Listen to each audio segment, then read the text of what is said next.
तो इंतज़ार की घड़ियाँ अब ख़त्म हो चुकी थीं और फाइनली हम सब पहुँच चुके थे, हम सब की आन, हमारे भारत की शान, प्रगति मैदान में। इसकी खूबसूरती देखकर मेरा तो मन किया कि मैं पहले प्रगति मैदान पे ही एक ब्लॉग बना दूँ।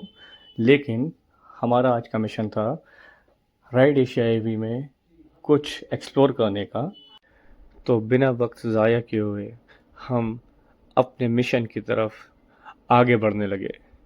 उसके लिए हमें एक हाई अलर्ट सिक्योरिटी रूम से होकर गुज़रना पड़ा। फिर जब हम मैदान में आए तो हमारे सामने एक लंबा रास्ता था जो हमें पैदल ही तय करना था। और जैसा कि ऑब्वियस था, लोकल ईवी ब्रांड्स ने हर तरफ अपने प्रोडक्ट्स की ब्रांडिंग कर रखी थी। लोग बहुत ही कम नज़र आ रहे थे। उसका रीज़न हमारे हिसाब से ये हो सकता है कि उस पूरे रास्ते में ना तो कोई रिनोन्ड ब्रांड का एग्जीक्यूटिव मौजूद था और ना ही वहाँ पे किसी बड़े ब्रांड की होर्डिंग देखने को मिली। जैसा कि राइड एशिया ईवी ने अपने एडवर्टीज़मेंट में बोला था कि एंट्री बिल्कुल फ्री है, लेकिन उसका भी इन्होंने एक प्रोसेस रखा था। या तो एक फॉर्म फिल करके हमें वहाँ से गेट पास बनवाना था, या इनके क्यूआर कोड को स्कैन करके हमें वहाँ से गेट पास हासिल करना था। तो हमने क्यूआर कोड स्कैन करना ही बेहतर समझा, लेकिन उसके लिए भी वहाँ से उनकी हार्ड कॉपी लेना काफ़ी आसान नहीं था। एक लंबी भीड़ के बाद हमें अपना पास आखिरकार मिल ही गया। फिर बहुत सारे एक्साइटमेंट, बहुत सारे क्वेश्चंस के साथ हम अपने मिशन की तरफ आगे बढ़ने लगे। जैसा कि मैंने आपसे बताया कि एक बहुत ज़्यादा उम्मीद थी हमें इस एग्ज़िबिशन से, क्योंकि इन्होंने अपने एडवर्टाइजमेंट में बोला था कि 135 अलग अलग कंपनीज़ अपने प्रोडक्ट को वहाँ डिस्प्ले करेंगी, जिसमें 35 कंपनी ऐसी होंगी जो चाइनीज़ होंगी। और जैसा कि इनका नाम था राइड एशिया ईवी, ईवी का मतलब इलेक्ट्रिक व्हीकल्स, तो हम ये उम्मीद कर रहे थे कि 135 की 35 कंपनियां इलेक्ट्रिक व्हीकल्स की ही होंगी, लेकिन अंदर जाने के बाद सिनारियो हमें कुछ और ही मिला। सबसे पहली बात, जो वो प्रोडक्ट दिखा रहे थे वही प्रोडक्ट ऑलमोस्ट हर थोड़ी थोड़ी जगह पे मौजूद थे, जो कि अलग अलग कंपनीज और अलग अलग नाम से खुद को रिप्रेजेंट कर रहे थे। इसके अलावा हमने जो सोचा था कि हम अंदर जाएंगे और अंदर जाने के बाद हमें 35 चाइनीज़ कंपनी मिलेंगी, जिनसे हम कुछ क्वेश्चन आंसर्स करेंगे, कुछ सीखेंगे, कुछ उनके प्लान के बारे में और आने वाली टेक्नोलॉजी के बारे में उनसे पूछेंगे। लेकिन अफसोस, ऐसा हमें कहीं कुछ भी नज़र नहीं आ रहा था। स्टॉल के नंबर्स जो थे वो भी सही कोऑर्डिनेशन में नहीं थे। इसके अलावा कहीं कोई ऐसी लिस्ट भी नहीं लगी थी जहाँ पे हम जाकर एग्जैक्टली स्टॉल को आइडेंटिफाई कर सकते या वहाँ जाके पूछ सकते थे। किसी को वहाँ पे कोई सही इन्फॉर्मेशन नहीं थी, और जिनके स्टॉल्स थे उनमें से भी ऐसा लग रहा था कि इन्होंने कल ही बिज़नेस शुरू किया हो। एक स्टॉल ऐसा भी था जिसके ओनर को लग रहा था पिस्ता बहुत ही ज़्यादा पसंद था, तो उसने अपनी कंपनी का नाम ही पिस्ता रख दिया। काफ़ी चलने के बाद भूख हमें बहुत ज़ोरों से लग रही थी, तो वहाँ के फूड स्टॉल्स काफ़ी ज़्यादा अच्छे लगे, लेकिन वहाँ के रेट बहुत ही ज़्यादा महंगे थे, तो हमने लिमिटेड फूड ऑर्डर किया और फाइनली हमें एक चाइनीज़ स्टॉल मिल ही गया।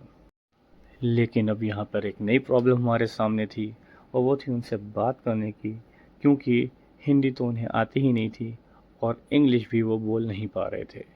और उनके पास एक डिवाइस मौजूद थी जिसको एज अ ट्रांसलेटर यूज़ कर रहे थे, लेकिन वो ट्रांसलेशन भी उनको सही नहीं हो पा रहा था।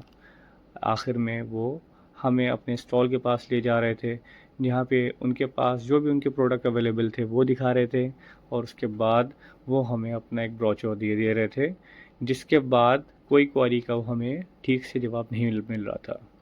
फिर हमने और चाइनीज़ काउंटर सर्च करने की कोशिश करी कि हमें कुछ ईवी मॉड्यूल दिखाई दें, कुछ ईवी व्हीकल्स दिखाई दें, ताकि हम उनसे रिलेटेड उनसे क्वेश्चन कर सकें, जो टेक्नोलॉजी उसमें वो यूज़ कर रहे हैं, या वो टेक्नोलॉजी जो कुछ ही दिनों में वो लेकर आने वाले हैं, उस पे हम बात कर सकें।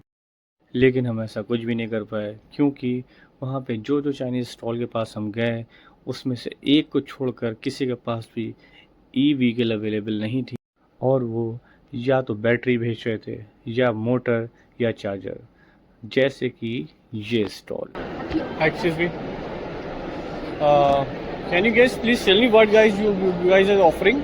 What's that? What are the products? Only charger or battery also? Only charger or battery also? What are your products? 是不是还有其他的？充电器或电池也是你的产品。我们是专业的充电器制造商，没有电池。 We are a professional charger manufacturer without batteries. Okay. So, actually, we are looking for someone who also providing batteries or scooters, or we can go for charger as well. But somewhat we are not able to find the exact person who are here for all the requirements. 说这么长的话，肯定翻译不过来。事实上，我们正在寻找的人也提供电池货，一辆小摩托车，或者我们也可以有充电器，但我们无法找到来这里的确切人选。所有的要求，什么意思？I don't understand that. Actually, we are here for any Chinese company which is selling scooters, motorcycles, or batteries, or charger as well. So, if you are selling charger only, so where are the people who are also selling batteries or scooters?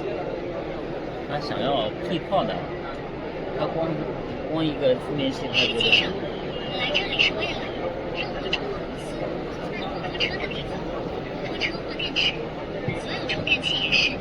所以，如果你只卖椅子充电器，那么其他也在卖电池、摩托车的人在哪里？